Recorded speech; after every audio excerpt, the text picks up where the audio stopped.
Welcome sa Panlasang Pinoy! Ngayong araw na to'y magluluto tayo ng ginisang ampalaya na may itlog at hipon.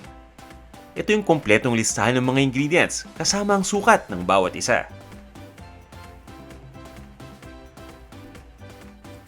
Umpisa na natin.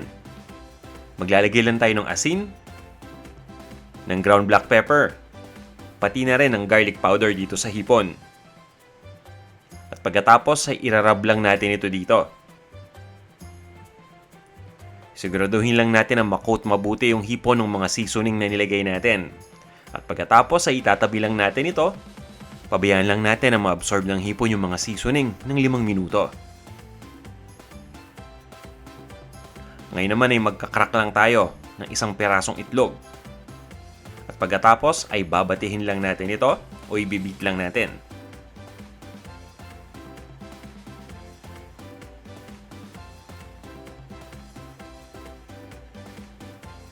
Itatabi din natin itong itlog at gagamitin natin ito maya-maya. Lutuin na natin yung hipon. Magsispray lang ako ng cooking oil sa isang pan o sa isang wok. At pagkatapos ay ilalagay na natin yung hipon dito. Ipiprito lang natin yung isang side ng hipon ng 1 minuto. Kung wala kayong cooking oil spray, pwede naman tayo ditong gumamit ng regular na mantika lang. Makaraan ng 1 minuto, ay ibabaliktad lang natin itong hipon.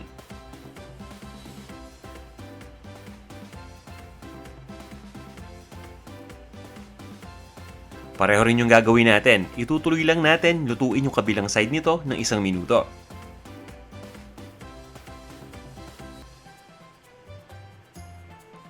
At pagkatapos nun, ay isa-isa natin kukunin yung hipon at itatabi muna natin. Sa puntong ito ay magigisa na tayo. Maglalagay lang tayo ng mantika dito sa ating wok at papainitin lang natin. Kapag mainit na yung mantika, igisa na natin dito yung sibuyas. Ilalagay din natin dito yung bawang at itutuloy lang natin ang paggisa. Ngayon naman ay ilalagay ko na dito yung kamatis.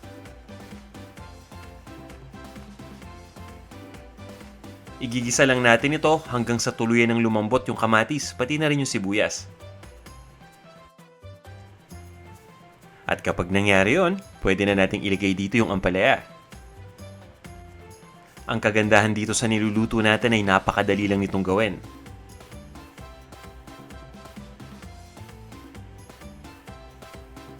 Ilagay na natin dito yung ampalaya ngayon.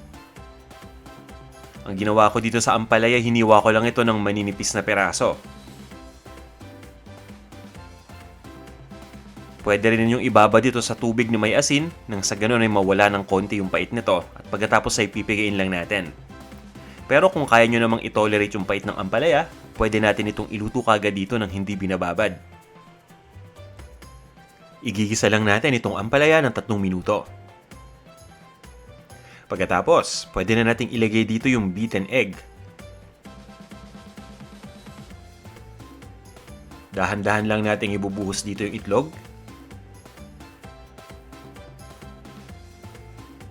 At pabayaan muna nating maluto yung parte na nakadikit dun sa ating lutuan. At pagkatapos ay dahan-dahan lang natin itong hahaluin. Itutuloy lang natin ang pagluto dito hanggang sa mamuo na yung itlog at parang maging scrambled egg na ang dating nito.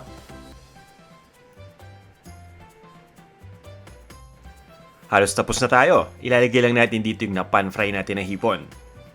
Haluin lang natin ito. At pagkatapos ay season lang natin ito ng asin at ng ground black pepper. Pagkatapos ilipat na natin sa isang serving plate at serve na natin.